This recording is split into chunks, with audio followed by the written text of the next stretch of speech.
Hi, I'm Alex Howard, and you're watching Conscious TV. And today, my guest in the studio is Ian Patrick. He is director of the Miracle Network, which is a registered charity in the UK sharing the teachings of A Course in Miracles. And today, we're going to be talking about Ian's journey to A Course in Miracles, how it's benefited his own life, and also some of the key principles of the course that maybe can be helpful to people that are watching as well. So welcome, Ian. Thanks for being here today. You're welcome. And so tell us a little bit about your life prior to A Course in Miracles and how you originally came to it. Well, I think it's quite an interesting story, actually. I was brought up in a family that was not kind of overtly religious or Christian or anything like that. My parents were both sort of lapsed Christians, but I think they thought it was their duty to make sure I had some kind of religious upbringing. But I never got it, and I never got Christianity. It's quite a... I just thought it had been misinterpreted, and they'd somehow missed something. And so I rejected all that, and I became very much an atheist, really. In fact, at secondary school, I got a great interest in geology and the creation of the Earth, the physical Earth, and decided at the age of 14, at O-level time, that I wanted to be a geologist. So I set off on that career. So you went down really the science path as opposed to the religion path, but yeah, still wanting to understand life. Yeah, in retrospect, in hindsight, really, I can see that that my interest in geology was, in a sense, a search for meaning of how the world, how the Earth came to be the way it is, and we studied the fossil record and the evolution of life.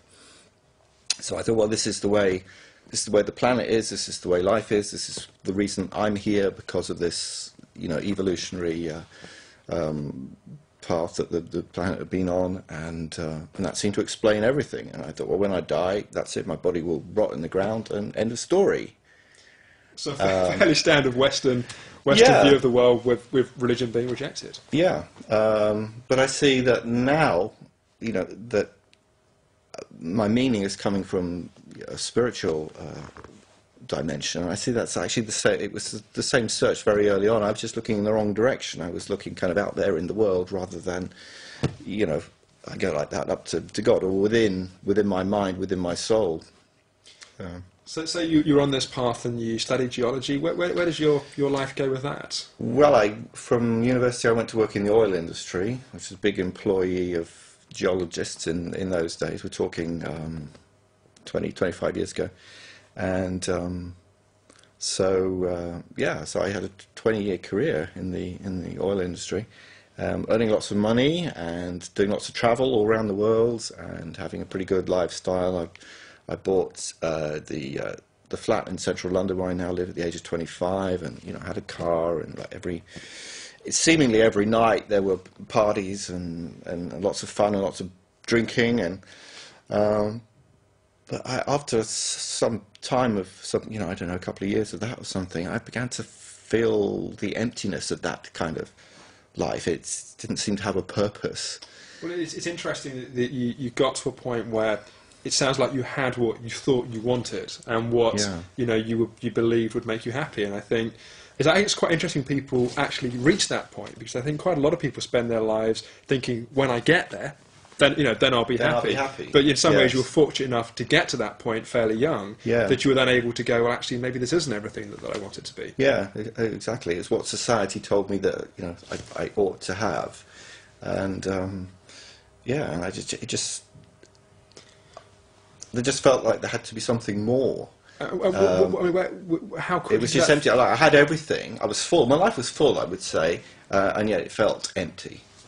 And with that feeling, initially, were you just kind of ignoring it, thinking it was, it'll go away, or I just need to, get a bit more balance in my life, or was there? I mean, because I think that's something that I think quite a lot of people experience in some way, but yet they never really.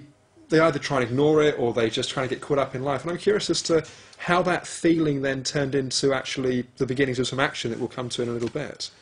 Well, I'm not really that clear about that process, but I know, I did certainly try to ignore it for a while, and mostly, I think along with most people, what I did was I ignored it by filling my life with more of that stuff. So more parties, Still, more travel. yeah, still thinking that, well, when I get a little bit more of that, when I travel a bit more, or I get a few more friends, or a few, whatever it is, then, you know, then I'll be happy. Then I'll be fulfilled.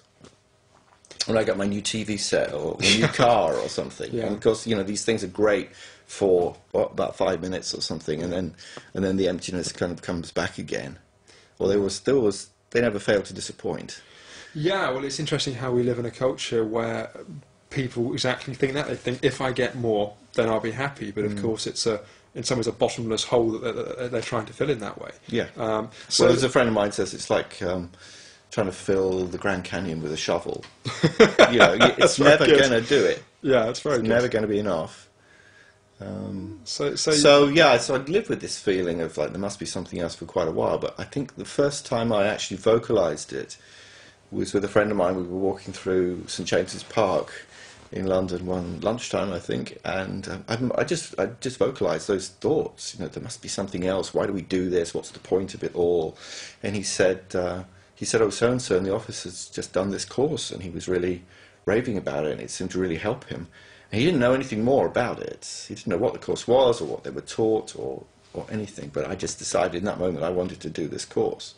It's interesting. It sounds like you had quite a strong feeling right at that point, because I'm sure the position you are now in terms of running the network, and I know in my life that often you have conversations with people and they're interested, but you know they're kind of in one ear out the other, and it could easily have been a conversation where you just went, oh yeah, but obviously something either spoke to you from him or from within. What was the draw that you like? I think I'm something, going to go and do that. Yeah, I think something just resonated within me. And this happened several times. This course that the guy in the office had done was not a Course in Miracles course, but it led me to people who were then promoting, a little bit later on, were promoting Course in Miracles teachers. So I first heard this title of the book, A Course in Miracles, and I thought, well, what is this? And a friend of mine showed it to me, and I took one look at it. Took one look at the size of it, and the Christian language, and the density, and like there aren't any pictures in the book. It's kind of a little bit. It's a completely daunting thing, and yet something told me this was important. I rejected it, and yet something told me it was important. So there's that resonance. Yeah.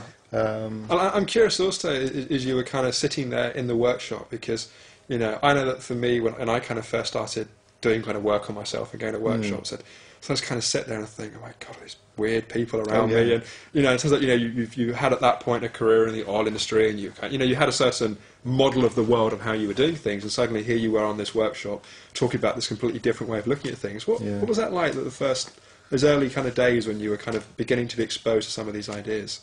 Well, the Course of Miracles says two parts of our mind.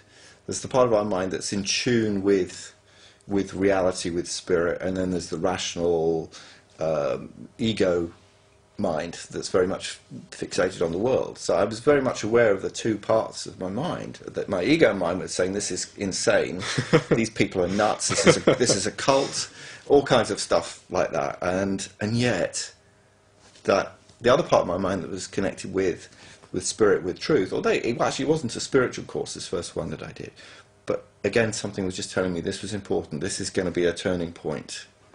And I guess there was enough dissatisfaction in some ways with what you already had, that there was a driver to explore more of it. Yes. Yeah. So as you then did that workshop and you developed some more workshops that you started to follow the path with, what started to happen for you in your own life?